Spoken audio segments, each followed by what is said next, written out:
Olá, muito boa noite a todos. Hoje, sexta-feira, dia 21 de agosto, e dando sequência a essa série de entrevistas com profissionais especialistas para estar tratando dos desdobramentos da pandemia na nossa vida. Essa semana, como a semana passada, a temática vai ser os impactos que a pandemia trouxe na educação. Então, é um assunto extremamente em alta que nós vamos tratar nesta noite. Para isso, tem a possibilidade de entrevistar dois professores que têm aí áreas distintas de atuação, mas ambos são dedicados a essa importante missão que é o ensino e a aprendizagem.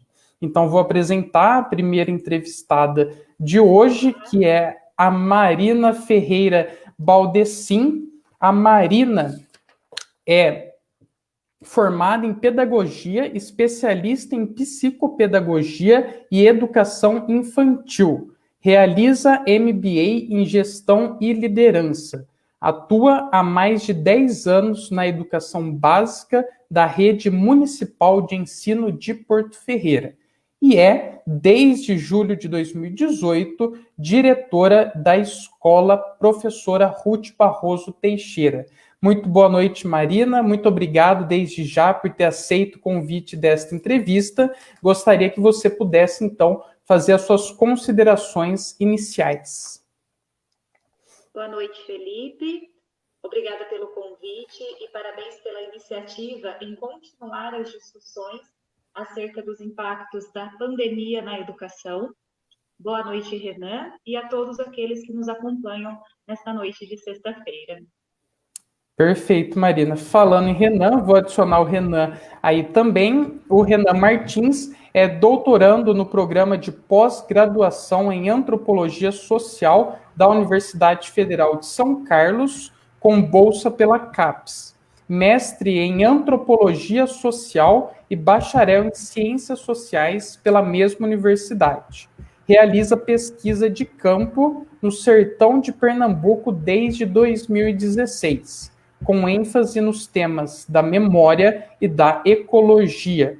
Tem experiência profissional como docente nas disciplinas de História, Sociologia e Filosofia. Muito boa noite, Renan. Obrigado por ter aceito o convite da entrevista. Gostaria que você também pudesse fazer as suas considerações iniciais. Boa noite, Felipe. Boa noite, Marina. Prazer. O Felipe eu já conhecia, a Marina não conhecia. Prazer conhecê-la. Queria dar boa noite aos ouvintes também, às ouvintes e aos ouvintes. Parabenizar, como a Marina também comentou, né, o esforço do Lamelas em manter essas entrevistas constantes. Tem sido um trabalho muito bacana da gente poder construir um cenário de debate e discussão a respeito de diversos temas, e o da educação é um tema fundamental agora, né, aqui na cidade, né, um debate que é nacional, mas também que deve ter o seu devido lugar num debate municipal e pensar situações da educação aqui em Porto Ferreira e óbvio, né, no país como um todo. Então, agradeço ao convite. Muito obrigado. Perfeito, Renan. Já vamos começar então com a primeira pergunta. Eu estendo primeiro para você e depois para a Marina, que não está na tela, mas está nos ouvindo. Não poderia ser diferente em relação aí aos impactos que a pandemia trouxe na educação e na vida de milhões de estudantes por todo o país, né? Então, assim, na sua opinião, quais foram esses impactos na vida dos alunos e como isso afeta o processo de aprendizagem? Essa é uma pergunta importante, obviamente, né? Mas eu acho que eu posso falar como aluno, que eu sou aluno há muitos anos, assim, aluno de graduação, depois aluno de pós-graduação, ainda sou aluno, e posso falar atualmente mais como aluno do que como professor, porque eu não estou exercendo a profissão de docência durante o ano de 2020, eu fui professor durante o ano de 2019, durante o ano de 2018, principalmente no cursinho com você, o Alexandre. Então eu não senti o impacto, a não ser por amigos professores e familiares que são professores me dizendo, né, e o que eu leio e o que eu escuto, do impacto nisso nos alunos de uma maneira geral, em termos de escola, né? Eu senti isso como eu, não como professor, mas como aluno, sendo aluno universitário. O impacto foi enorme, sem dúvida, né? A gente não tem um norte de quando as coisas vão melhorar no que se refere à doença, à pandemia, à questão da saúde pública. E, ao mesmo tempo, como a gente não sabe como a pandemia, quando ela vai acabar, a gente ainda tem um problema maior, que é, nesse cenário de instabilidade, há uma pressão muito grande para que escolas abram, né? Então, a gente está lidando com dois problemas. Um que é um problema econômico, que é um problema das escolas particulares. Existe um movimento, assim, e algumas escolas particulares, um movimento político de reabertura. Existe um movimento político do governo de reabrir as escolas públicas. Existe esse movimento, né, de fazer as coisas reabrirem. E existe, ao mesmo tempo, um problema que é de saúde pública, né? A gente não sabe o efeito disso, dessa reabertura nas escolas. Obviamente será uma catástrofe, do meu ponto de vista, gigantesco. Eu não sei se eu respondi bem a pergunta Tá específica, mas ótimo, Renan. eu começaria com esse cenário como aluno, mais como aluno do que como professor, no que se refere a esse contexto de pandemia. Eu senti isso mais como aluno universitário, que está tudo parado, do que como professor necessariamente. Então eu falo mais dentro dessa perspectiva. Perfeito, Renan. Num ponto de vista agora da sala de aula, nós temos então a fala da Marina. Vou repetir a pergunta, Marina, que é sobre os impactos na educação, na vida desses estudantes por conta da pandemia. O Renan trouxe um importante ponto de vista, sendo que ele é um estudante que é afetado por conta dessa pandemia. Ele pode até comentar se quiser, ele estava nos Estados Unidos e retornou por conta do início da pandemia, estava lá concluindo o seu doutorado. Então, você, Marina, na sala de aula, como professora, como diretora agora da Ruth Barroso, né? Como que você sentiu esse impacto? Bom, Felipe, como o Renan disse, a gente tem vivido um grande período de incerteza, né, desde o mês de março, devido à pandemia, né, desde quando ela foi declarada. Então, o medo, as incertezas, a insegurança, ansiedades e um novo estilo de vida está em todas as famílias, né? Sejam aquelas famílias que possuem estudantes ou não. E a rotina escolar dos alunos, a rotina das escolas, ela sofreu um grande impacto com a pandemia, né? Para a gente que trabalha em escola, embora nesse momento ela não esteja aberta, né? Nós não estamos com o nosso funcionamento das aulas presenciais, a escola ela permanece funcionando, né? Ela permanece com as suas outras atividades para que a gente possa dar conta do ensino remoto.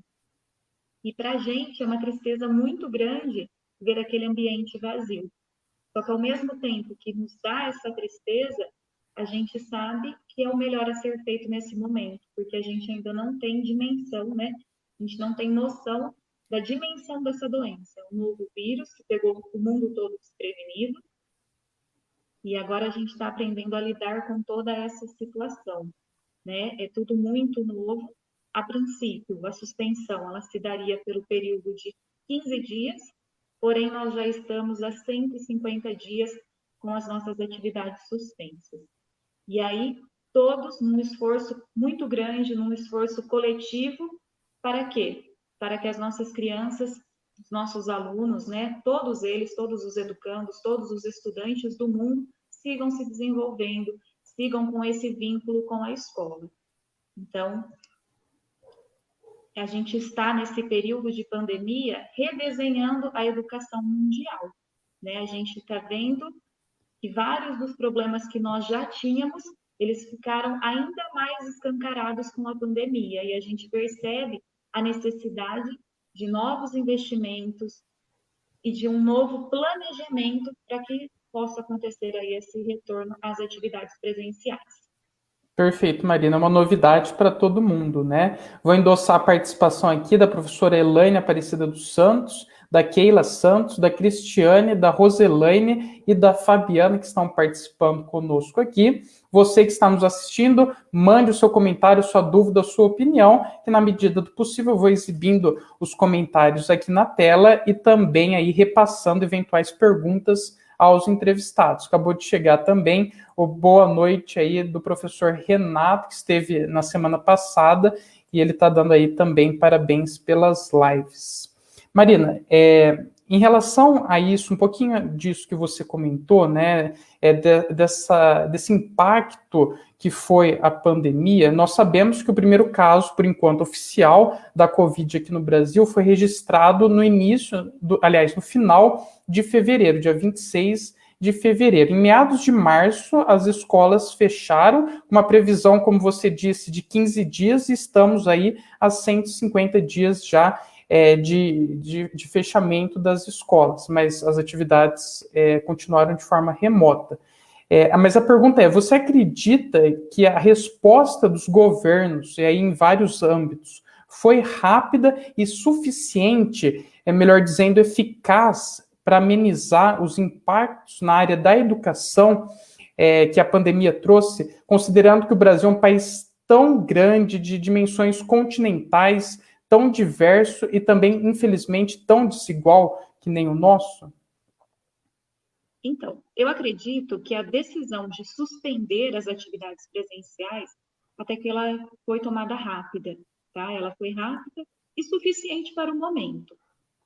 Mas a gente ainda está lidando com o novo, com algo inesperado e com situações que nunca antes tínhamos vivenciado, né? A gente tinha vivenciado no ano de 2009 a questão do H1N1, mas que em 20 dias as situações puderam, né, as nossas rotinas foram sendo retomadas e tudo mais. Só que hoje está sendo bem diferente. Porém, quando a gente considera a grande extensão territorial do nosso país, com realidades diferentes, seja em condições de acesso ao ensino, a garantia, né, da permanência desse aluno na escola e a sua aprendizagem, nenhuma medida que qualquer governante tome, eu acredito que ela não será suficiente, porque nós temos realidades e particularidades muito diferentes, mesmo dentro do nosso município. Então, amenizar esses impactos é o que a gente mais quer. Mas como que a gente faz isso? Cada escola, né, tendo um norte e traçando quais são os seus objetivos, quais são as suas metas para estar amenizando esses impactos dentro das instituições escolares. E eu reforço ainda, Felipe, que essas diferenças, né, as diferenças no ensino brasileiro, elas foram escancaradas com a pandemia. E essa diferença, ela não existe apenas entre a escola pública e a escola particular, né? Ela existe entre as escolas, né? Exato. Entre as escolas, né? A gente tem realidades muito diferentes. O público da escola X, da escola particular X, é diferente da escola particular Y. E a mesma coisa acontece dentro da escola pública, né? A escola pública de diferentes bairros, ela tem diferentes realidades, diferentes públicos, e é muito importante a gente estar próximo à nossa comunidade, para quê? Para conhecê-los, para saber quais são as suas necessidades e aí estar agindo com eles, né? Sempre numa parceria. Legal, Marina. Vamos trazer para a conversa o Renan também. Renan, sobre essa temática, a Marina tocou num ponto interessante, que é essa questão das diferenças, como ela mesmo disse, que existem não só entre escolas públicas e particulares, mas entre escolas particulares e entre escolas públicas, né? Como que você avalia essa questão e qual a sua leitura sobre a resposta dos governos a essa situação da pandemia do ponto de vista dos estudantes e da educação? Olha, Felipe e Marina, né, eu acho que tem dois problemas relativos à questão do ato, né, governamental, ou da ação política dos governos em relação à pandemia. De um lado, como a Marina destacou, o processo de fechamento das escolas realmente foi tão tardio, né? Não foi imediato, mas também não foi uma coisa que demorou para ser feita, né? O primeiro caso foi em 26 de fevereiro, mas em março, já poucos dias depois, as escolas começaram a fechar, né? Mas, ao mesmo tempo, eu vejo que a ação imediata ela aconteceu, mas eu acho que uma ação política efetiva não foi feita no país, em nenhum momento, de nenhuma dimensão, de nada, né? Se você pegar, por exemplo, o que um governo deveria fazer numa situação inesperada como essa? Sendo que ele tem as tecnologias, ele tem o investimento para ser feito, ele tem técnicos para fazer isso, ele tem os ministérios. Do meu ponto de vista, diante desse inesperado, era para ter uma junção muito forte entre os técnicos do Ministério da Saúde com os técnicos do Ministério da Educação, por exemplo. De criar uma política nacional de lidar com um problema geral da educação, né, no modo como a pandemia vai afetar o processo educacional, como que os alunos vão aprender nesse período, ou seja, uma questão técnica de aprendizagem, mas, ao mesmo tempo, uma ação de uma política nacional unificada de tratar dos problemas educacionais de acordo com essas diferenças e desigualdades que vocês estão falando.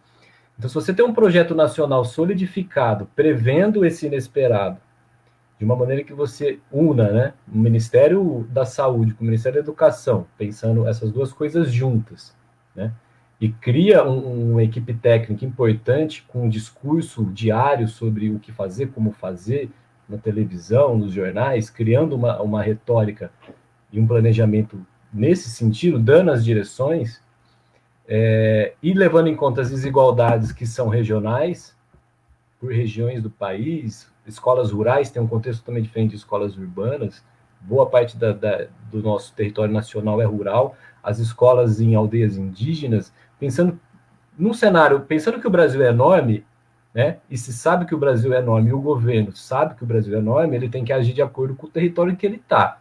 Se ele sabe que o território é diverso e tem desigualdades econômicas e sociais, ele tem que prever um planejamento unificado pensando nessas diferenças, ele não pode excluir as diferenças. Então, o que eu vejo é que os governos atuaram nesse fechamento, principalmente os governos municipais e estaduais, mas o governo federal ele foi bem, no começo, contra os fechamentos de tudo. Então, não tem como falar, eu acho, de uma eficácia na política governamental da esfera federal, da federação. Eu acho que é uma catástrofe absoluta a política de combate à pandemia, tanto econômica quanto da saúde, que não tem nem ministro, quanto da educação. Eu acho, assim, assustador, bem assustador, e a gente está sendo o país com o pior exemplo, acompanhado dos Estados Unidos e talvez da Inglaterra, né? De uma política catastrófica, assim, a gente não tem norte de nada. E aí fica a cargo das responsabilidades dos governantes locais apenas.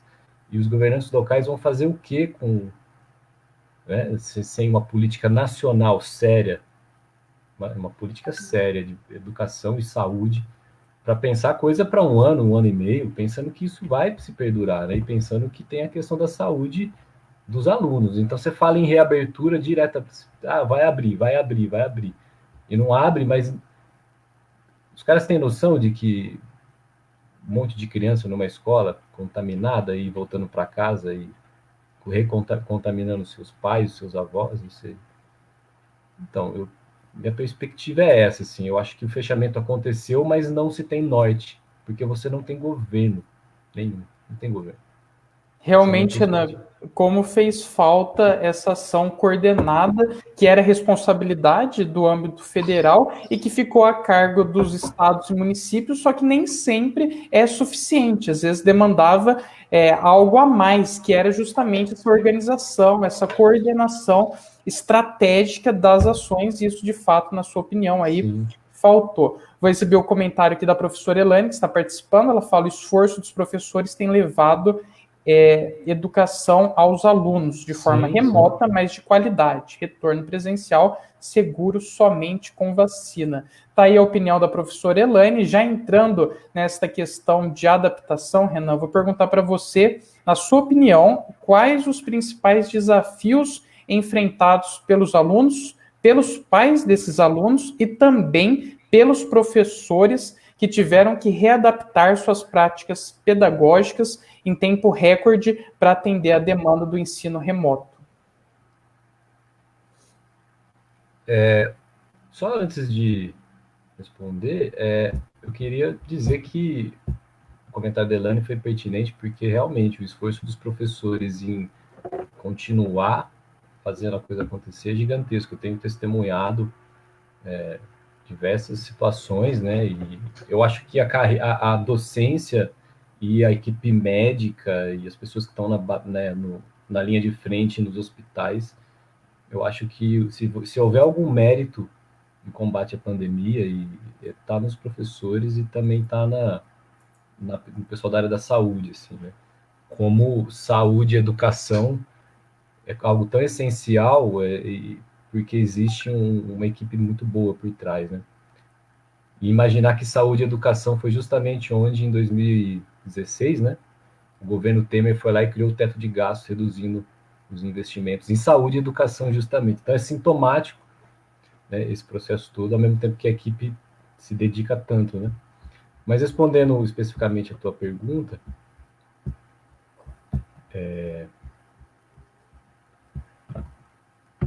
o processo de adaptação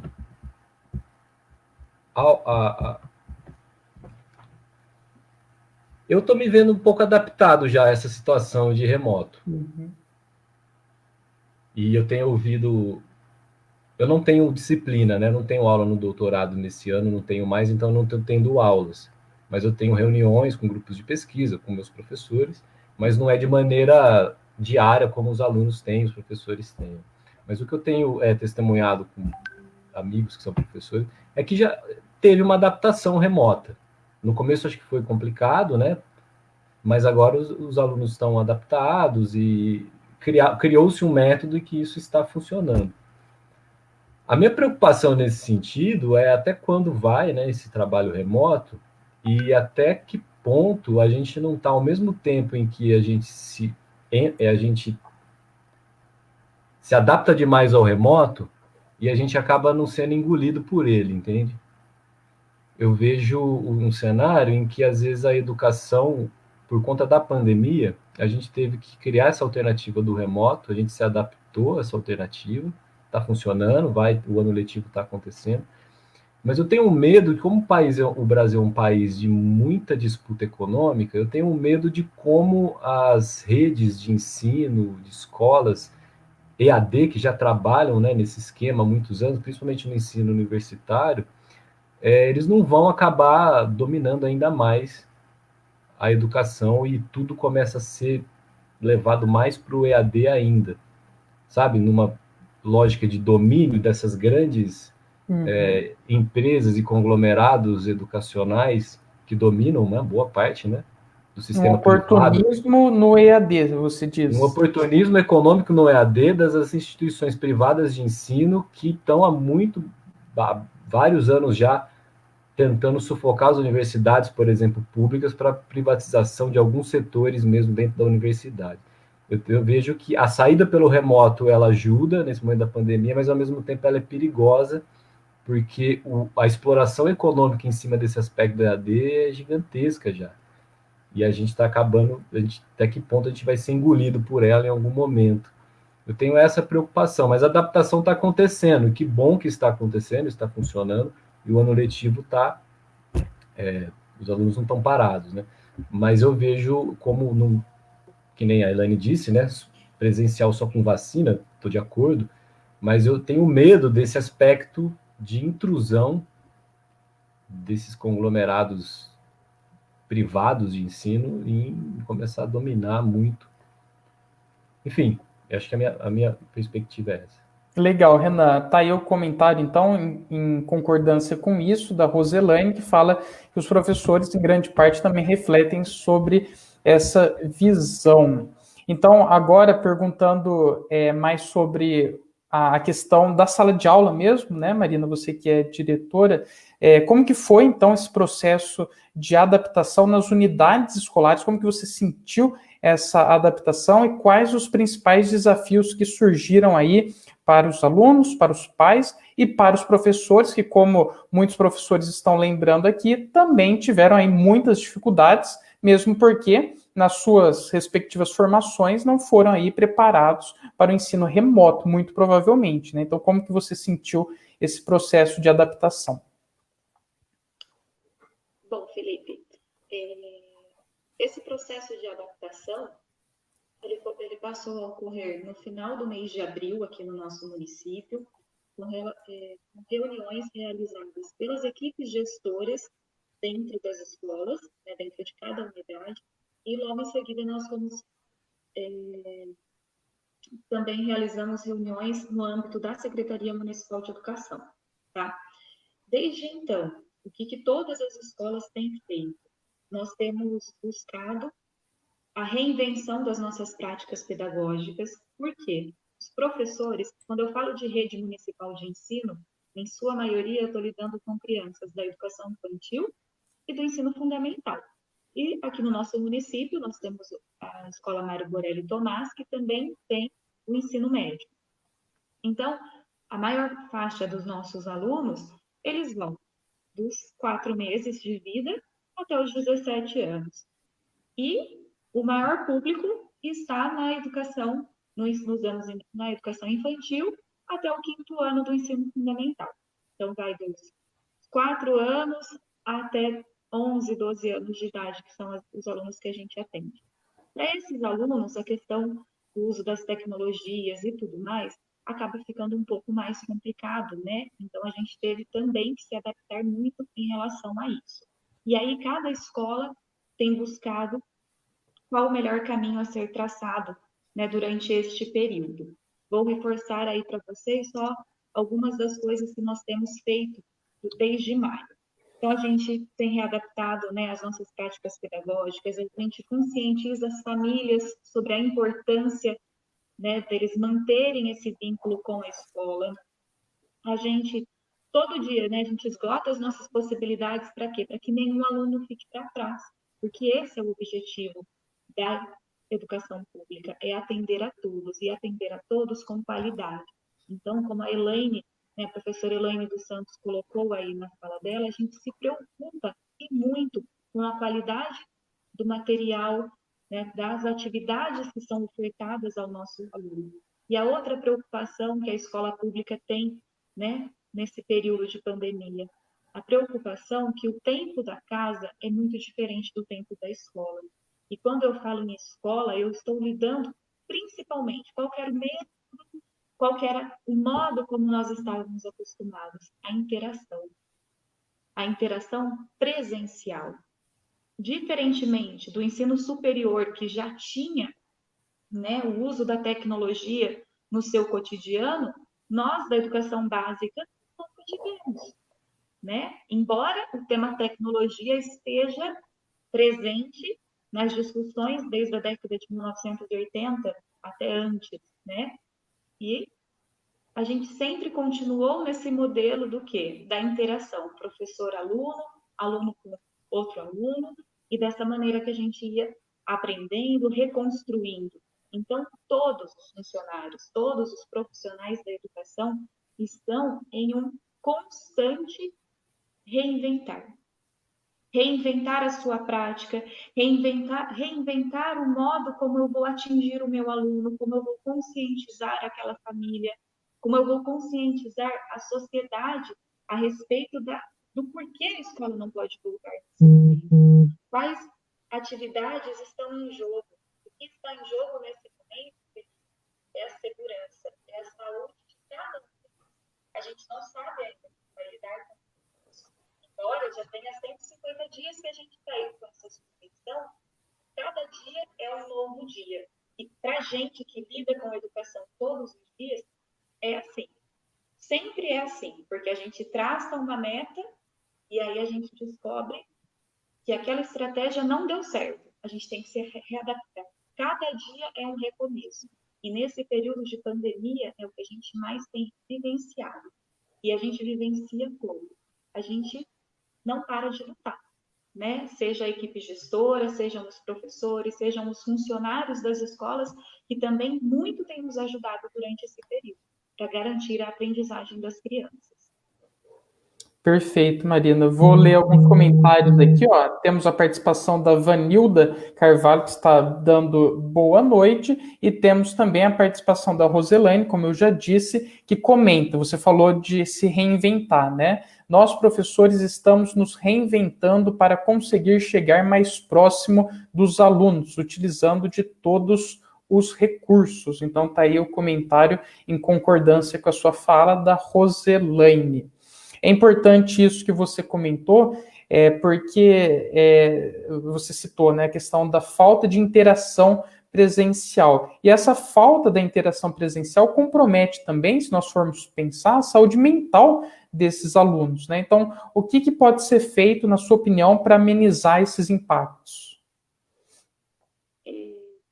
Quando a gente fala, né, em saúde mental, eu acho que a gente sempre tem que reforçar todo está nesse mesmo barco, né? Embora as reações das pessoas elas sejam diferentes, né? A questão de como que está sendo a vida dessa criança lá em casa, né? Quais as pressões que essa criança tem passado? Eu sempre converso isso com os meus professores. Talvez não, a gente precisa ver o esforço que cada um está fazendo durante esse período. Então, como eu posso estar presente na vida do meu aluno em tempos de distanciamento social? Né? Algo que a gente tem que se preocupar e muito. Eu acho que a pandemia, né, toda essa situação que nós estamos vivenciando, nos mostra o quanto as relações são importantes na nossa vida, né? O quanto a gente precisa do outro em todos os momentos. Então, a gente tem buscado as mídias digitais, né, os aplicativos, para estar mais próximos dos nossos alunos. Nós mandamos áudios, gravamos vídeos e publicamos em Facebook, mas aí a gente também se preocupa com essa família lá em casa. Por quê? Os pais continuam trabalhando, né, muitos, outros estão desempregados, talvez não tenham essa condição do acesso, e essas questões elas não podem ser deixadas de lado pela escola. E também ver o lado da família, né? Saber lidar com essas emoções. A família precisa ver o lado da escola e respeitar o trabalho que está sendo desenvolvido. Todos nós estamos o quê? Buscando o nosso melhor a cada dia. É isso que a gente tem visto em todas as práticas, né? A gente, embora distantes, a gente precisa estar perto. E essa escola, ela precisa ser acolhedora. Mas como que eu vou acolher se eu tenho que ficar distante? Eu tenho mil maneiras de estar acolhendo. Quando a família vai até a escola para buscar essa atividade, a gente sempre tem o cuidado de perguntar se está tudo bem, como eles estão. A família não tem aparecido, a gente liga, a gente tenta o contato. Em alguns casos, a gente visita essa família, a gente busca saber o que realmente está acontecendo, se eles precisam de ajuda. O Renan colocou a questão, né, da junção dos setores, né, Secretaria de Saúde, Secretaria de Educação. Aqui em Porto Ferreira, a gente, enquanto diretora de escola, a gente tem tido muito esse apoio, tanto da Secretaria de Saúde, né, Vigilância Epidemiológica, todas as vezes que apareceu alguma questão na escola, que a gente tinha dúvida de como lidar, quais os protocolos a serem adotados, ou mesmo em relação à assistência social, a gente sempre tem esse apoio, né? A gente tem tido esse diálogo para quê? Porque valorizar as relações intersetoriais, porque a educação sozinha ela não vai dar conta de, como há muito tempo ela já não dá conta de, né? As pessoas acham que a educação vai resolver tudo, não vai conseguir. A gente faz sempre o nosso melhor, mas a gente precisa sim da Secretaria de Saúde, da Secretaria de Desenvolvimento Social e de outras parcerias para quê? Para que todos permaneçam bem e manter a saúde mental de todos os envolvidos né, com a educação nesse momento é primordial para que a gente atravesse esse período. Perfeito, Marina. Dentro disso, a Keila Santos comenta: estar presente mesmo distante. A figura do professor é essencial no processo de aprendizagem. É bem isso que você falou mesmo. E a Roselaine também fala: o processo de acolhida precisa estar em ambos os lados, família, aliás, escola, a parceria e a comunicação. Então, quer dizer, é uma rede de pessoas e de instituições em prol de um único objetivo, que é superar esse momento tão difícil que nós vivemos, causado pela pandemia. Vou trazer o Renan para a conversa e ver a sua opinião, Renan, sobre essa questão, né, da saúde mental e o que poderia ser feito para amenizar isso, porque você problematizou essa questão do EAD. Uma outra problematização que nós podemos pensar é o fato de que as pessoas estão trabalhando mais e de forma aí desregrada em termos de horário durante a pandemia por conta do EAD. Então, às vezes, os próprios professores que têm aí o seu WhatsApp disponibilizado, o seu acesso, tem aí essa questão de estar trabalhando mais, o que pode também, de certo modo, afetar a qualidade e a saúde mental desses profissionais. Sim, eu acho que existe um problema mental, vamos supor, um problema psicológico, mental. Ele está sendo... A gente está fazendo um teste com ele, né? Porque a gente está, como a Marina falou, a gente está 150 dias, né? Vamos supor, nesse esquema, desde março. E a gente está segurando a bronca nesse esquema de EAD e tudo sendo virtual. Mas os efeitos desse mundo extremamente do trabalho agora, de passar horas e horas na frente da tela do computador, trabalhando, e todo o reforço dobrado, né, dos professores e dos alunos para poder fazer com que isso aconteça, os efeitos psicológicos a gente vai começar, acho que, sentir mais para frente. Eu acho que vai ter um desgaste muito grande psicológico. Eu vejo a minha irmã é professora, então ela também tem filho pequeno, né? Então, eu acho que a pandemia também escancarou essas diferenças de como você lidar com o trabalho no ambiente doméstico. Então, o problema mental, né, psicológico, ele vem não só porque você está trabalhando virtualmente, mas porque você está num território que é o seu meio doméstico. E seu meio doméstico ele é regido por outras coisas. Você tem filho, você tem uma série de coisas acontecendo ali, e você ao mesmo tempo tem que trabalhar em casa, né? E eu acho que você traz o seu trabalho para o seu ambiente doméstico, sendo que o seu trabalho era num ambiente público. Isso acaba mudando não só o seu trabalho, mas como a sua própria vida privada, né? O modo como você gerencia ela.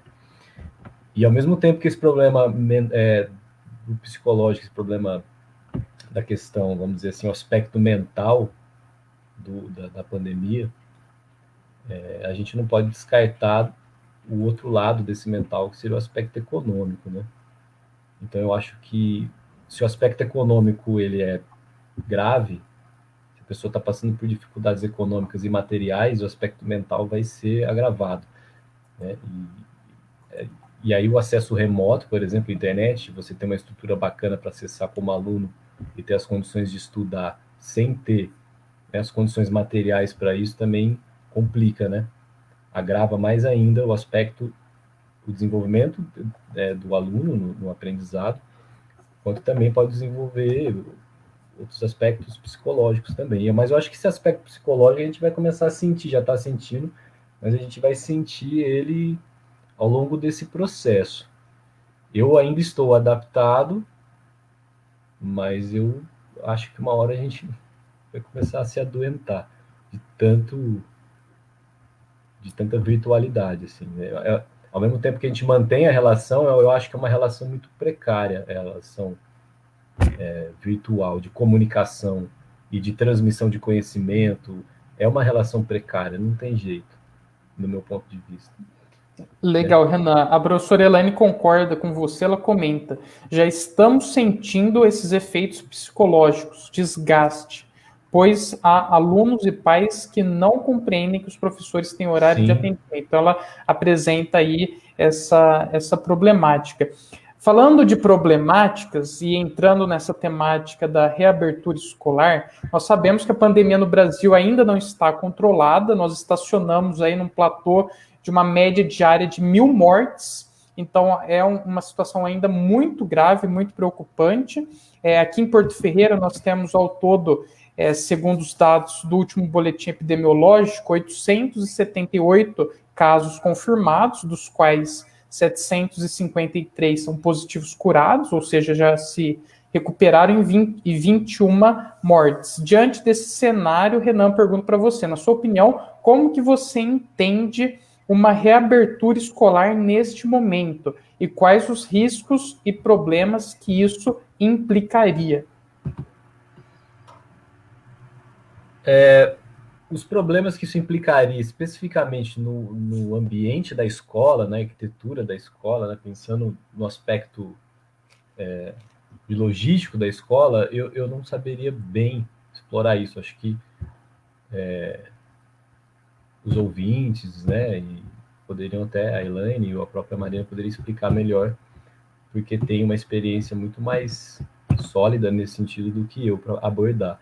Mas a outra parte da sua pergunta, né, não como afetaria o aspecto logístico, mas assim, você disse, né, é uma reabertura escolar neste momento. Se a gente se basear em reabrir as coisas nos números, a gente está sendo completamente ingênuo, porque os números não correspondem à doença da maneira real, como ela está se manifestando. Porque como você tem pouco teste, você não sabe de fato a dimensão real da, da contaminação, porque não há teste, nunca houve, como eu disse, né, um projeto nacional de combate à pandemia de uma maneira séria, que fizesse testes em massa, né, e continuassem fazendo testes para você ter uma amostra melhor da contaminação. No entanto, os números já mostram que é bastante, né? Você ter quantas mortes tem em Porto? 20, 21? 21, confirmada hoje a 21ª. Então, é um número alto. As pessoas normalmente, como o Brasil é um país violento e as pessoas se acostumam com números de mortes gigantescos, as pessoas acham que é pouco, mas é um número muito grande de mortes. São 21 pessoas que morreram e, mas tem comorbidade, mas isso não é justificativa nenhuma, né? Para justificar a morte por conta de uma doença que poderia ter sido amenizado, né, se tivesse um isolamento de fato e uma política econômica para que houvesse isolamento. Então, eu acho que abrir escola, né, como eu entendo essa reabertura, os riscos, uma catástrofe que vai ficar para a história do país, entendeu? Isso que a gente está vivendo, e nem pensar a revolta da vacina, a gente pensando uma série de calamidades públicas cometidas pelo Estado Nacional Brasileiro, se a gente daqui 20 anos for analisar o que está acontecendo hoje, vai ser marcado na história do Brasil como um genocídio, como um momento de calamidade pública. A gente vive numa cidade menor e está vendo 21 mortes, né? E os números não representam tanto o real, porque não há teste, mas a gente não sabe quando a pandemia vai acabar. E a vacina não vai ser para esse ano, vai demorar ainda. Tudo mostra que essa coisa vai continuar. Se 150 dias você tem 20 mortes e o aumento exponencial, né? Daqui mais 150 você vai ter quantas? E os caras estão pensando em reabrir setembro, outubro, jogou para outubro agora. Eu acho que uma catástrofe histórica do século XXI brasileiro, de fato, sem nenhuma dúvida. Agora, tem um problema que é grave também, que é um problema de sintoma, né? Do modo como a população brasileira foi acostumada a reagir à violência de Estado e à violência, né? A gente costuma normalizar a violência, né? O número de mortes por diversas razões a gente normaliza. Então, meu medo é essa normalização da pandemia, da morte, né? E das contaminações, dos leitos de UTI, dessa catástrofe, virar uma normalização tão grande de se imaginar que há, sim, então, um campo estável possível de reabertura escolar. Então, eu acho que seria um erro grave, totalmente. Perfeito, Renan, os seus apontamentos. Vou chamar a Marina para essa questão também. Além disso, Marina, além dessa pergunta, né, como você entende a reabertura e quais os riscos que você vê, pergunto, você como diretora na sua escola, em termos de logística, né, pensando a estrutura dos prédios das unidades escolares, essa estrutura permitiria o retorno seguro das aulas, seguindo as orientações da própria Secretaria de Saúde ou dos protocolos que venham aí a ser elaborados? Pergunto isso porque hoje saiu um estudo que simulava que até 46% dos alunos e professores poderiam ser infectados na cidade de São Paulo depois de 2 meses da volta às aulas, né? Isso considerando a volta de apenas 35%, que é aí de acordo, aliás, com o protocolo da Secretaria Estadual de Educação. O retorno, como o Renan disse, está marcado até agora para 7 de outubro. Essa pesquisa foi realizada por pesquisadores independentes ligados a diversas universidades, como a UFSCar e a Unifesp. Então, assim, de acordo com esses números, né, é possível, pensando na estrutura das escolas, esse retorno seguro neste momento? Bom, Felipe, os números, né, os estudos, eles apontam que é preciso segurança para um retorno consciente, né, sem que a gente coloque em risco tanto os alunos, né, os educandos, quanto os profissionais. Também reforço aquilo que o Renan disse, né? Que só quem trabalha com educação sabe realmente como é o dia a dia de uma escola. Então, na minha concepção, esses profissionais, né, sejam eles professores, inspetores, secretários, diretores, toda a comunidade escolar, todo mundo que está ali no chão da escola deve ser ouvido neste momento, né? Porque mais do que colocar em prática a execução de um protocolo sanitário elaborado pela Secretaria de Saúde, a gente precisa ter ideia da real condição das escolas. Então, muito se tem dito, né, que são vários os fatores que vão permitir, né? A gente fala muito, não, só vamos voltar quando tiver uma vacina, né? Por enquanto a gente não tem essa vacina. Então, do meu ponto de vista, o primeiro passo para que a gente possa pensar nessa logística toda, pensar nesse retorno, é a constituição de uma comissão. Quem que vai fazer parte dessa comissão? Representantes das escolas, representantes da saúde, representantes da vigilância epidemiológica e representantes da comunidade escolar enquanto pais. Por quê? A gente precisa dar voz e vez a eles. A gente também precisa saber a opinião desses pais. Como o Renan também já disse em algum outro momento, né? A pressão, né, também da sociedade para que a escola volte, mas a gente precisa do quê? De conscientização. Várias pessoas são assintomáticas. Outras pessoas não sabem identificar os sinais do seu corpo. E aí, como que vai ser isso na escola? Mesmo que esse retorno se dê no menor número de alunos, como que a gente vai, né, pensar em tudo isso? Então, a gente precisa ouvir esses profissionais, a gente precisa ouvir essas pessoas, né, que estão diretamente ligadas às atividades escolares. Hoje, eu não vejo realidade capaz de permitir o retorno das aulas.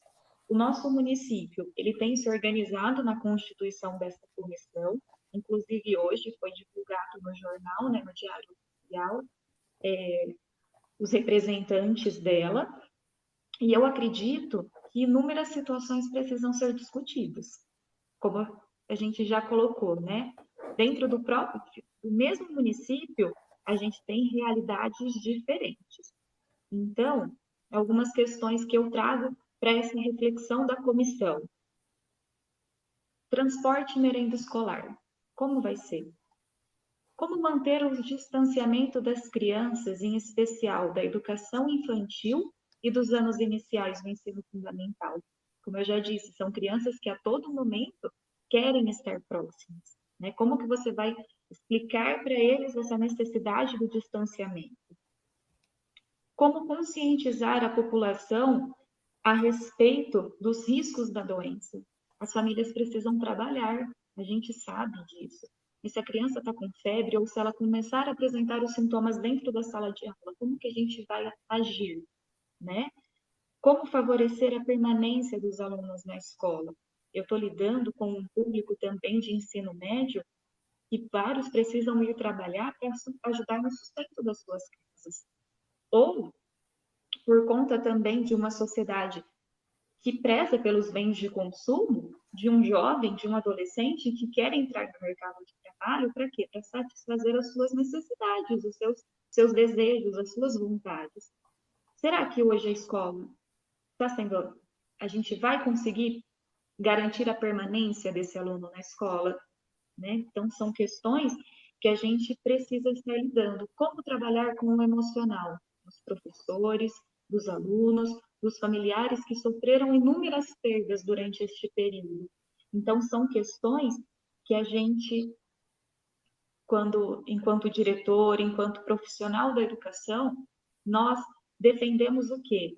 Que as discussões acerca do retorno das aulas, elas não se limitam ao estabelecimento de protocolos sanitários. É uma discussão que vai muito além. Não é que a gente não queira os alunos, nós queremos, mas nós queremos, acima de tudo, eles com segurança. Então, quando eu trato de educação básica, eu penso em todos esses quesitos para eu poder idealizar um retorno, né? São questões que a gente a todo momento tem discutido, e não é uma discussão só em âmbito municipal, né? A gente traz ela, né? A gente vai ampliando essas discussões, né? É um período, assim, dessa pandemia que também fortaleceu muito essa ideia do que a gente pode estar fazendo. Perfeito, Marina, seus apontamentos. Você falou da comissão. Se tudo der certo, muito em breve, uma das próximas entrevistas aí será justamente com a secretária de Educação, Maria Cecília. Ela vai tratar dessa questão aí da comissão e das ações pensadas por esse grupo. E você falou também dessa problemática muito séria, que é os casos assintomáticos. Vou citar um outro estudo aqui, que foi feito na rede municipal de ensino da cidade de São Paulo, que mostrou que 16% das crianças e adolescentes dessa rede testaram positivo para a Covid-19, dos quais 64% eram assintomáticos, ou seja, uma média de mais de 6 em cada 10. A maioria dessas pessoas, né, cerca de 25%, não é a maioria, mas um número elevado, moram com idosos de mais de 60 anos. Então, quer dizer, é uma série de problemas, de problemáticas que estão aí relacionadas, que dizem respeito não só à educação, como uma série de outros fatores. E, de acordo com isso, na sua opinião, novamente, né, qual seria, então, o momento ideal para um retorno escolar? Bom, eu costumo dizer que se a gente esperar o momento ideal, né, para realizar algumas coisas, a gente corre o risco de termos vivido sem ter realizado muitas coisas.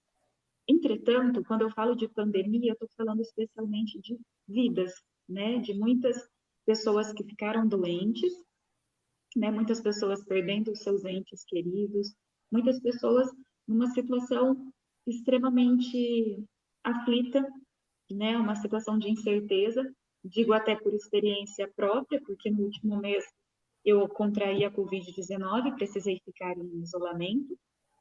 Então, cada dia é um dia novo, né? E aí, pensando nisso, é que eu reforço que a gente precisa de muita responsabilidade para pensar nesse retorno. Toda ação, ela vai gerar uma reação, e a gente nem sempre sabe qual reação vai ser, né? Se ela vai ser boa ou se ela vai ser ruim. Mas a gente pode prever algumas coisas de acordo com um bom planejamento, um planejamento responsável e viável. Não adianta eu falar em abrir a escola por conta de uma pressão popular. Eu preciso abrir essa escola, mas com responsabilidade. Será que só quando a vacina só quando a gente tiver a vacina, a gente sabe o quanto que as vacinas, elas demandam estudo e pesquisas para serem aprovadas. Então, provavelmente, até o final do ano, nós não teremos ainda. Então, como que a gente vai fazer? Em algum momento, a gente terá que retornar, né? Não tem como. Então, eu acredito que neste momento é importante a gente definir quando voltaremos. A partir desse momento, definiu, olha, vai ser ainda em 2020, vai ser a partir de 7 de outubro, ou vai ser só em 2021. Mas como que vai ser esse retorno, né? De quais maneiras? Como faremos? A gente precisa aprofundar os estudos em relação a isso, a esse planejamento. Então, será um ensino híbrido? Presencial com alternância dos alunos? Né? Como faremos com os profissionais enquadrados no grupo de risco? Muitos professores e também o pessoal de apoio das escolas estão afastados das suas funções, né? Sobrecarregando outros ou tendo outros, né, alguns professores sendo substituídos, algumas outras funções não.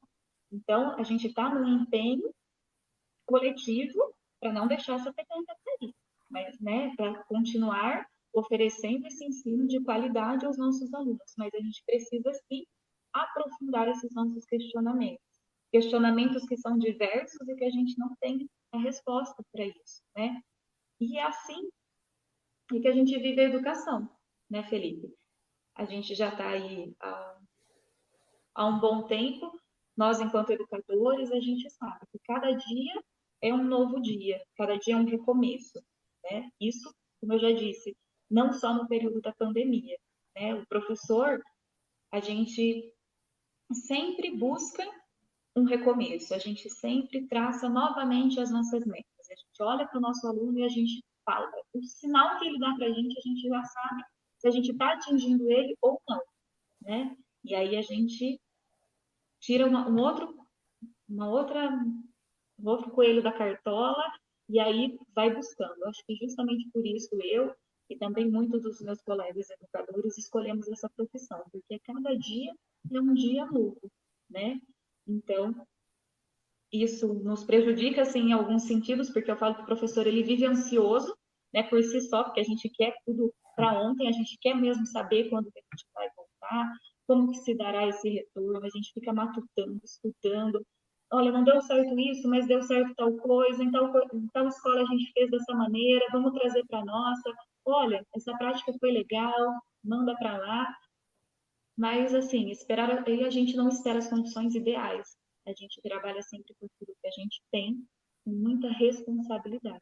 Então, eu acredito que o planejamento ele é fundamental. A gente precisa ter um norte, né? A partir do momento que a gente tiver um norte, a gente vai traçar o melhor possível, né? Mas, nesse momento, o melhor ainda para as nossas crianças, né, para os nossos educandos, pensando em educação básica, eu acredito que seja a manutenção das atividades remotas.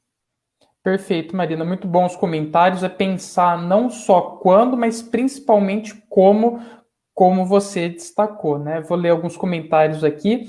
A Ana Lívia fala: profissionais da educação lutando diariamente para manter a saúde mental, se reinventando, mesmo com todas essas incertezas.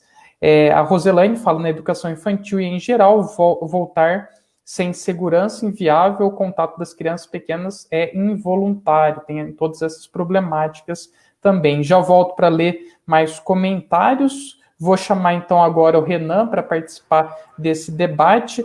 Renan, na sua opinião, então, quando que seria um momento ideal para um retorno escolar? A Marina já deu a opinião dela. Vou acrescentar aí duas informações importantes de duas pesquisas. Uma que foi agora do dia 18 de agosto, do Datafolha, que revelou que 59% dos brasileiros acham que a reabertura agravará muito a pandemia. E outros 79% acham que as escolas deveriam continuar fechadas. Um exemplo mais próximo da gente, desses dados, é o que aconteceu na cidade de São Carlos, que já desde a semana passada decidiu que não ia ter o retorno nesse ano. Segundo o secretário de Educação de lá, dos cerca de 7 mil pais que foram consultados, 93% decidiram que não iriam enviar os seus filhos para a escola caso ela reabrisse. Então, pensando nisso, como que você acha que deveria ser esse retorno e qual seria esse momento ideal? Eu acho que, ouvindo a Marina falar agora, tudo que ela diz, ela fez um diagnóstico incrível, eu acho, das possibilidades, das coisas que podem acontecer se voltar, né? E a minha resposta seria que eu acho que essa pergunta não deveria nem ser um problema, assim, não deveria ser uma questão que a gente teria que... Quando que vai voltar? Eu acho que é uma coisa que... O problema não é essa ordem ainda, de quando volta, sabe? Eu acho que não deveria ser uma questão. Eu acho que a gente deveria estar preocupado em ver como é que a gente vai manter essa estrutura toda funcionando de uma maneira virtual ou de uma maneira em que há relação com a família, mas dessa maneira, sabe, totalmente de cuidado, né, de esforço dobrado, mas eu acho que quando vai voltar, ficar muito ansioso com isso, é lógico que a gente fica, mas a gente se antecipar demais e tomar uma decisão pensando quando vai voltar, eu acho que não é uma questão, assim. Se a gente pautar tudo nessa quando volta, eu acho que é um erro, assim. Eu acho que é uma pergunta que a gente não deveria nem... Não que a gente não tem que debater, eu acho que a gente está debatendo essas questões a partir dessa reflexão. Mas eu não acho que é uma pergunta que deve mover as decisões políticas, as decisões, né, de se abre ou não. Eu acho que não tem que abrir. E quando volta o momento ideal, eu acho que tem que ser quando tiver uma vacina, na minha opinião. Por quê?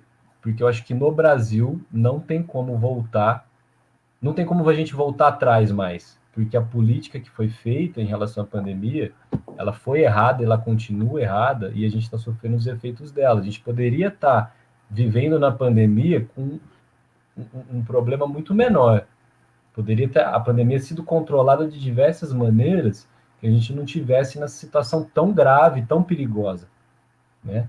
E aí a gente poderia estar com uma visão um pouco mais clara de quando voltar, mas no cenário atual, eu lembro que foi agora, uma semana, 8 dias atrás, a gente estava com 100 mil mortes, agora a gente já está com 112, Felipe. 113. Mais de 113 mil hoje. A gente estava 10 dias com 100 mil, a gente está com mais 13 mil, cara. É muita coisa. Não tem sexta-feira passada, Renan, sexta-feira passada eram 105 mil. Hoje, uma semana, 7 dias, mais de 113 mil. E aí, isso você considerando a subnotificação de casos e de mortes também, né? E você considera que, ao mesmo tempo, eu ouço muito falar isso, as pessoas estão dizendo, mas está melhorando. Está melhorando, está tendo menos mortes. Mas como se passou em uma semana de 105 para 113? Você imagina isso numa escala nacional de reabertura? É um absurdo. Eu acho que não tem.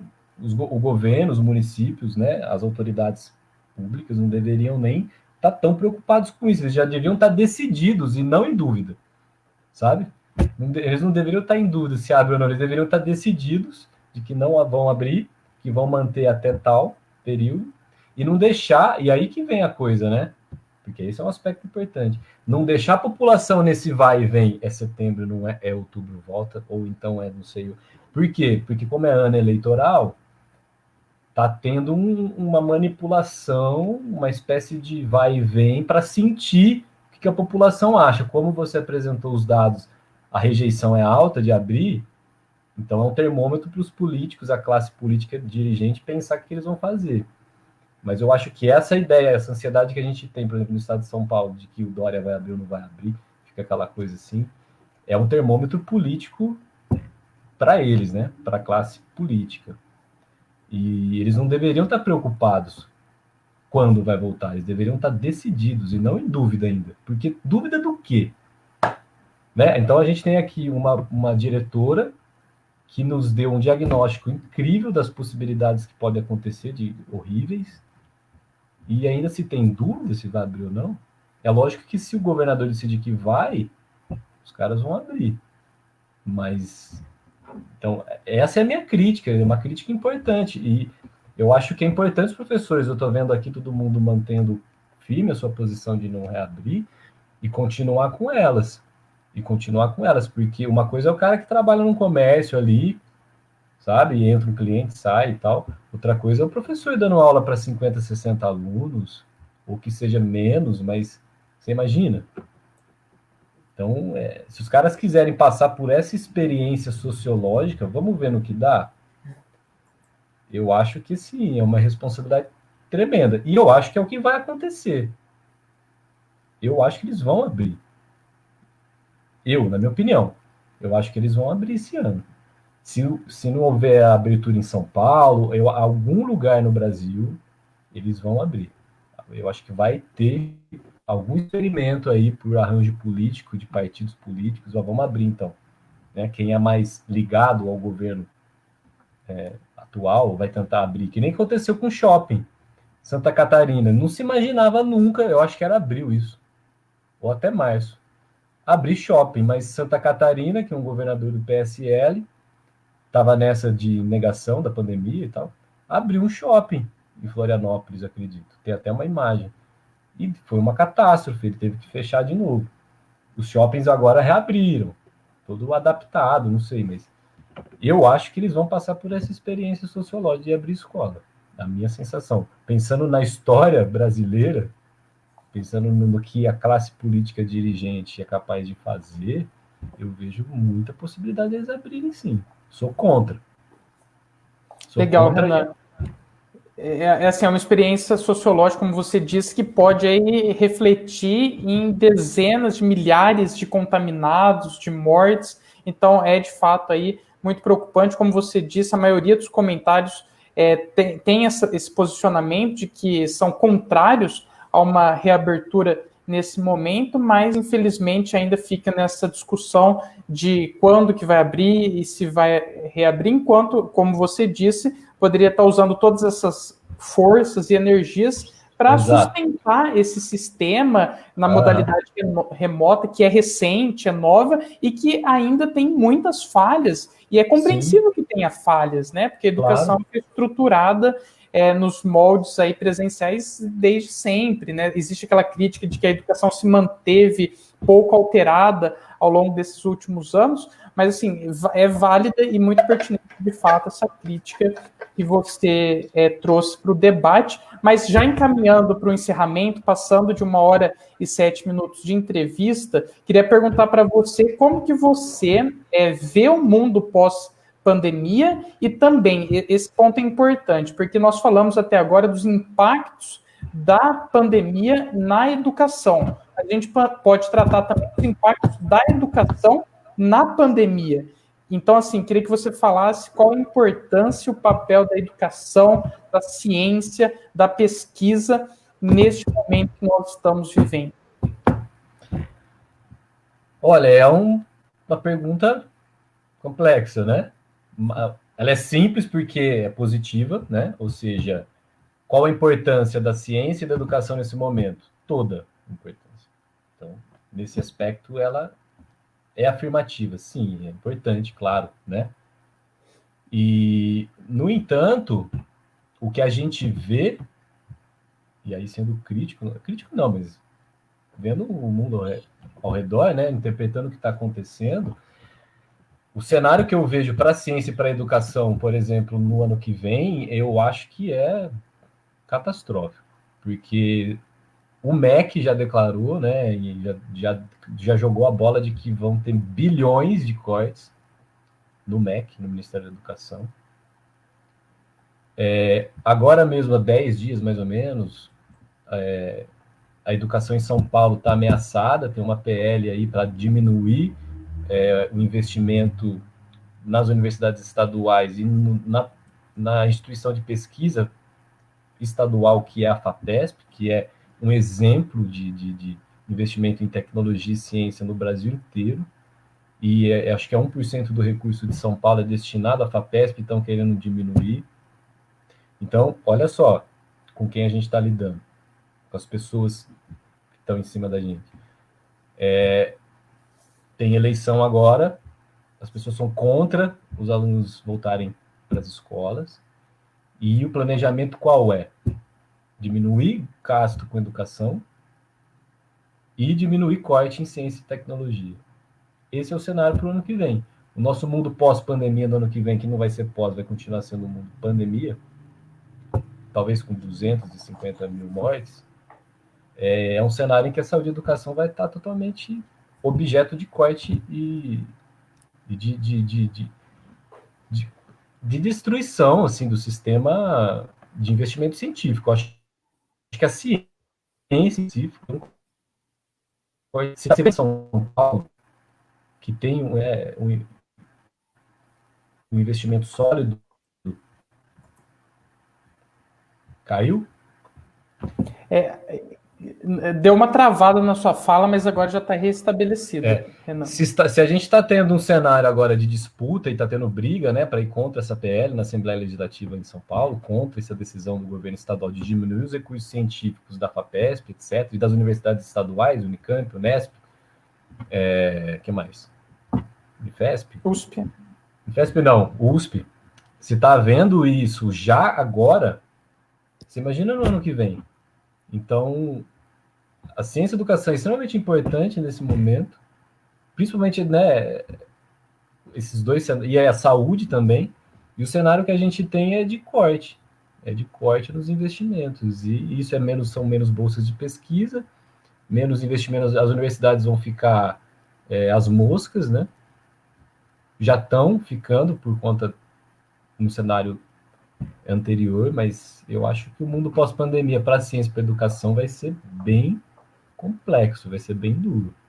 Até porque a gente está vendo já a recessão econômica, né? Afetando Sim. essas decisões. E quando você tem uma recessão econômica no Brasil, educação, cultura, né, também, e saúde é deixado de lado, porque são coisas que as pessoas que têm grana pagam, né? Então, se o cara não precisa do Estado, ele compra saúde, ele compra uma escola, e ele compra também, se precisar, a vacina que sair, se tiver algum dia uma vacina, ele compra a vacina também. Ele não precisa de leito de UTI, às vezes, ele faz o isolamento dele se ele ficar doente. Então, como a gente começou esse debate falando disso, né? Como a pandemia escancarou as nossas desigualdades históricas. De fato, ela escancarou. Sim. E estão tentando amenizar elas, não deixar aparecer tanto. Histórico é também os problemas na educação, né? Porque a gente discute educação hoje como se o problema da educação fosse agora, recente, ocasionado pela pandemia, mas não, histórico, é estrutural. O Renan, que é um universitário, né, está no doutorado, comentou da problemática do desmonte das universidades públicas, que já aí é um problema há muitos anos, né? Pelo menos uns 5, 6 anos. Então, comentários importantes do Renan, vou ler alguns comentários aqui. A Marisa fala, Marisa Carlos, não é momento de voltar ainda, mas aguardar a vacina. A prioridade hoje é a saúde em todos os aspectos. A Roselaine concorda com a fala do Renan, e a Ana Lívia também fala, não deveria ocorrer a dúvida, sim a certeza de não a abertura. A abertura das escolas sem vacina será um genocídio. E a professora Elaine também, né, dentro disso, fala retorno presencial seguro somente com vacina. Renan, aguenta aí que eu vou chamar agora a Marina para ver a opinião dela sobre essa questão, né? Como que você vê o mundo pós-pandemia, se você entende que, apesar de todos esses problemas e dificuldades, é possível extrair pontos positivos, pensando na educação da nossa cidade dentro dessa questão, e também qual é a importância e o papel da educação, da ciência, da pesquisa nesse momento, que a gente sabe não é de hoje, infelizmente os professores, pesquisadores aí foram atacados, né, injustamente. Então, é possível, na sua opinião, né, que esses profissionais possam recuperar essa credibilidade que nunca deveriam ter perdido nesse momento de pandemia, considerando que eles estão sendo tão importantes, tão fundamentais? Bom, Felipe, eu acredito que a ciência e a educação elas sempre foram importantes, né? Só que alguns valores da nossa sociedade acabaram se perdendo. A pandemia, né, a suspensão das atividades presenciais nas escolas, ela veio nos mostrar o quê? Que nenhuma tecnologia é capaz de substituir o papel de um bom professor. né, o papel dessa interação. Por quê? Informação eu tenho em qualquer lugar. Hoje em dia, o acesso à informação, se a gente for considerar, ele é muito grande. Mas o que eu vou fazer com essa informação, eu preciso saber, eu preciso desse conhecimento. Então, a pandemia nos mostra isso, né? Que não existe tecnologia capaz de substituir o papel, né? O trabalho de um bom professor. E o quanto que educação e ciência são fundamentais para a formação do indivíduo, para a formação da nossa sociedade. É uma triste realidade a gente perceber que não somos valorizados, né? Embora tenha toda essa questão, né, da desvalorização, de, da falta de investimento, a gente vê a falta de investimentos na educação não é de hoje que infelizmente, muitos dos nossos governantes, eles preferem mascarar a situação, né? A educação, ela precisa de investimento e planejamento sério, né? Para quê? Para que a gente siga desenvolvendo essa sociedade. Então, a gente precisa muito nesse momento já que essas desigualdades elas foram tão escancaradas, né? Eu acho que nunca foi tão escancarado como agora. Então, a gente precisa agir com muita cautela nesse momento, porque o que a gente fizer no período da pandemia, a gente vai estar vivenciando ainda no pós-pandemia. Então, se agora a gente deixar não se importar com as nossas ações, não vai ser no futuro que a gente vai conseguir revertê-las.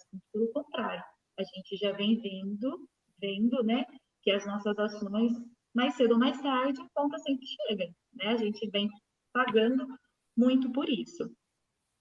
Por outro lado, quem me conhece sabe que eu sou uma pessoa, assim, bastante otimista, né? Em alguns pontos eu vejo que, embora a pandemia tenha escancarado essas desigualdades, por outro, a gente vê a união das pessoas, né? Então, esse meu otimismo não me deixa não ver os pontos pontos que são até positivos, né, na minha interpretação deles.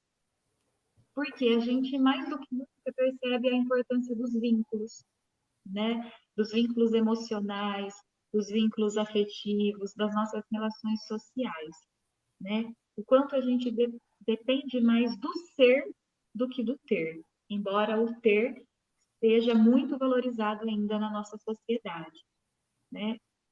E a educação precisa urgente desse planejamento e desse investimento. Não podemos investir, eu acho, em outras coisas como prioridades e esquecer da educação. É a educação que move toda a sociedade, né? É a educação, é a ciência.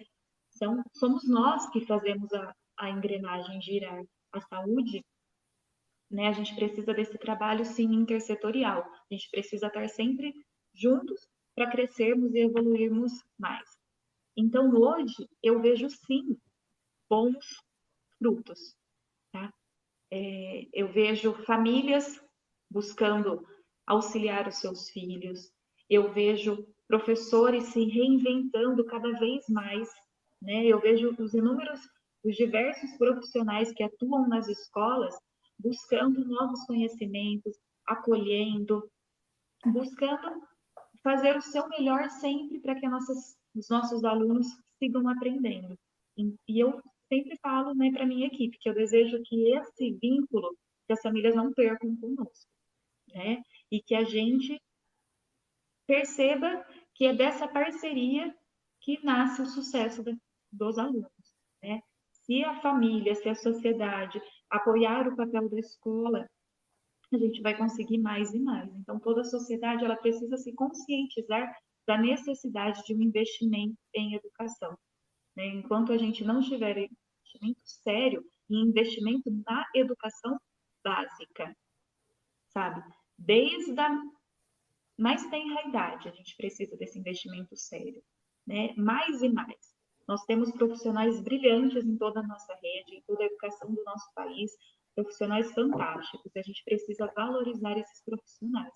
Eu só tenho a agradecer por todos aqueles que eu conheço, porque a cada dia eles se reinventam mais, eles adoecem para poder manter a aprendizagem dos alunos. E não é isso que a gente precisa, né? Se a gente tivesse um investimento e a valorização correta, hoje eu acho que muitos dos nossos profissionais nem estariam com tantos problemas assim de saúde, porque a gente falou bastante durante essa entrevista da saúde mental de alunos e professores, mas durante esse período de pandemia. Mas a gente já viu vários assuntos, né, várias reportagens relacionadas aos problemas, né, de saúde mental que muitos dos professores sofrem por falta de valorização. Então, eu espero que essa valorização, que ela verdadeiramente aconteça. Perfeito, Marina. Tema importantíssimo esse, que é a questão da valorização dos profissionais de educação. Foi também tratado já semana passada, tamanha pertinência desse ponto, né? Alguns comentários agora, para a gente ir finalizando. A professora Elaine dá parabéns pela entrevista, parabéns pelas palavras, ideias e posicionamentos, Renan e Marina. A Mariene Cesari fala parabéns, Felipe, Renan e Marina, pela entrevista. A Vanilda Carvalho, aliás, abraço para ela e abraço para o Paulinho também, fala, acho que não é momento de voltar às aulas, os alunos têm oportunidades de recuperar esse ano escolar, mas se perder a vida não tem como recuperar. É exatamente isso que a Vanilda disse, né? A Cláudia fala, parabéns pela entrevista, perguntas e respostas muito pertinentes. A Keila Santos está participando também. A Maria Amélia fala, parabéns, Renan, o sertão te ama, porque o Renan também fez pesquisa de campo lá no sertão de Pernambuco, como eu falei na apresentação, né? Outros comentários aqui, a Roselaine fala que é importante pensar investir cada vez mais na educação. O Regis Berreto, secretário de Cultura, está participando também, fala, Felipe, parabéns pelas lives, sempre temas de extrema importância e com convidados incríveis. Então, dá os parabéns aí para a Marina e para o Zinho. A Gabriela dá parabéns, a Vanilda também parabéns e fala que é um tema importantíssimo. O Márcio dá parabéns pela excelente reflexão da entrevista, e a professora Thelma de Luca também, parabéns pela entrevista. Os investimentos em educação envolvendo a pesquisa científica fazem toda a diferença quando se fala em ampliação de conceitos e, consequentemente, mudança de atitude no dia a dia. Somente assim a prevenção ocorreria de forma mais eficaz na nossa sociedade. Dezenas de comentários aqui, daqui a pouco eu leio mais algum deles, mas queria então, Marina, agradecer você por ter aceito, né, novamente o convite da entrevista e pedir que você fizesse aí as suas considerações finais nesta noite fria e chuvosa de sexta-feira. Bom, eu que agradeço pela oportunidade, Felipe, em estar nessa noite com vocês, aprendendo, debatendo sobre a importância da educação nas nossas vidas, né? Para mim, trabalhar com educação é trabalhar com vidas, né? É trabalhar com emoções, com situações novas a cada dia, é se emocionar em ver o desenvolvimento dos alunos, né? No meu caso, a gente trabalha mais com crianças, né? Então, é muito gratificante poder compartilhar da vida deles, né? E nesse momento de pandemia, eu me sinto muito feliz em ver os esforços, né, com relação à manutenção da aprendizagem dos nossos alunos, né? Que ninguém fique para trás. Eu acho que é esse o principal intuito, né, da educação pública, que ninguém fique para trás, que a gente continue diante dessas dificuldades que nós encontramos no caminho, buscando alternativas para conseguirmos superar as dificuldades e adversidades, que sempre existiram, né?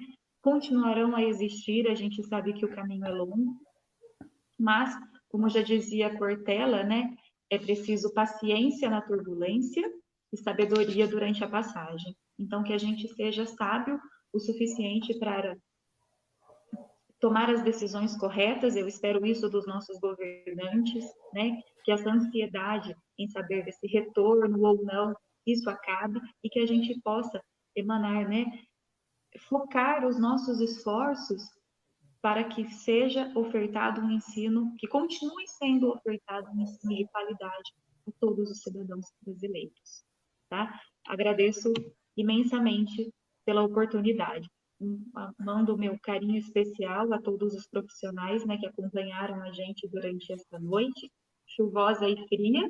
Né? Agradeço aos meus colegas professores, diretores, aos profissionais lá da minha escola também, MF Ruth Barroso Teixeira. Meu abraço a cada um de vocês.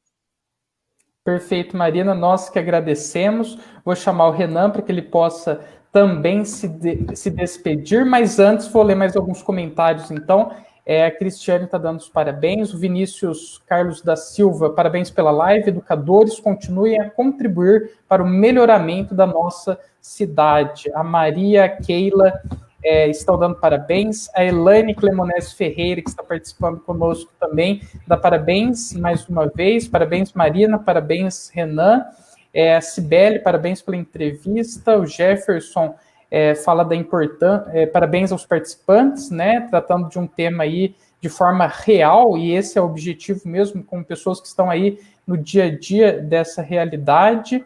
A Anne Muraro, parabéns, excelente live, importantes explanações.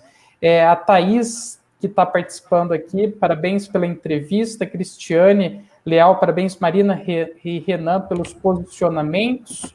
Então, dezenas de comentários aqui. Quero ouvir o seu comentário de despedida agora, Renan, as suas considerações finais, por favor. Queria agradecer, Felipe, pelo convite, primeiramente. Quando o Felipe me convidou a falar de educação, eu falei, cara, eu estou afastado das salas de aula faz um tempinho. Durante esse ano todo eu não trabalhei, né, como professor por causa da pesquisa, mas ouvindo o que a Marina falou, todos os relatos que ela trouxe, e ouvindo os comentários também, eu queria parabenizar, Marina, pelo seu trabalho, pelo seu esforço. É muito admirável, né, o esforço dos professores. Não tenho dúvida que os professores estão batalhando demais, né, para manter a coisa funcionando, e eu acho que a gente tem que continuar mantendo esse foco humano, né, esse foco, vamos dizer, humanista na educação, de preservar vidas e não pensar só na pressão econômica e política, né, tentar contornar essas situações. Então, parabéns mesmo a todos que estão nessa mesma linha. E fiquei, né, quando o Felipe perguntou o que eu achava do mundo pós-pandêmico, eu fui bem pessimista, né, mas assim, o meu otimismo também existe, porque eu sempre acho que as coisas existem de maneiras opostas conjuntamente. Então, existe o bem e o mal, mas existe o pessimismo e o otimismo. E o meu otimismo foi aguçado agora nessa entrevista. Fiquei muito otimista em ver como os professores estão lidando com essa situação aqui. Vários, né, se apresentaram nos comentários. Fiquei muito feliz, fiquei otimista também.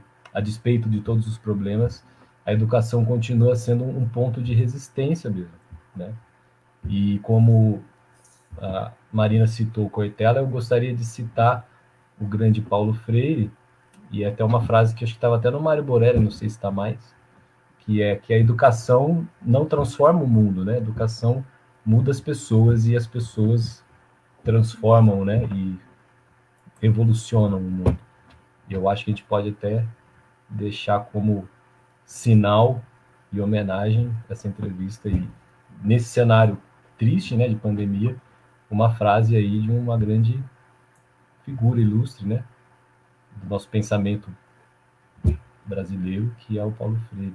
As pessoas transformam o mundo, e acho que essa entrevista, mesmo que a gente com nós três aqui, 30 pessoas assistindo, é um recorte importante de que tem pessoas transformando o mundo, e achei muito, muito legal, gostei muito. Queria parabenizar o Felipe pela entrevista, porque ele tem feito isso com constância, e tenho uma admiração muito grande por ele, pelo trabalho dele. Acho importante, acho que a cidade precisa, Porto Ferreira, de pessoas como você para trazer um debate público sério, né? Sério, consistente, sofisticado, uma coisa sólida. O seu trabalho está mostrando isso. E parabenizar os educadores, e parabenizar a Marina, que não deve ter sido fácil, não está sendo fácil, né? Esse processo todo. Então, meu agradecimento e parabéns. Parabéns. Grande Paulo Freire, patrono da educação brasileira, né? E boa parte dessa transformação que o Renan comentou acontece graças a vocês, professores. Então, meu respeito também a todos vocês dois aqui representando a classe, mas todos os outros que participaram dos comentários. Então, muito obrigado pelas palavras, Renan, Marina, muito obrigado por ter aceito, de forma geral, o convite da entrevista, pela disponibilidade, pela atenção que vocês tiveram. Muito obrigado também a todos que participaram aí, mandando ativamente seus comentários, as suas opiniões. Foi muito bom, muito legal mesmo, que nem o Renan comentou. Então, agradeço a participação de todos. Já vou avisar aqui para a semana que vem, ainda não tem data certa, mas vou entrevistar o presidente do Solar devido a confirmação agora essa semana de 3 casos de Covid-19 entre os internos da instituição. Então, são 3 casos confirmados, um já está felizmente recuperado e os outros 2 em recuperação. Então, logo mais divulgo aí a data e horário desta entrevista. Muito obrigado para vocês, bom final de semana aí e até uma próxima. Obrigado, Felipe. Boa noite. Eu vou encerrar a transmissão desta live. Boa noite, bom fim de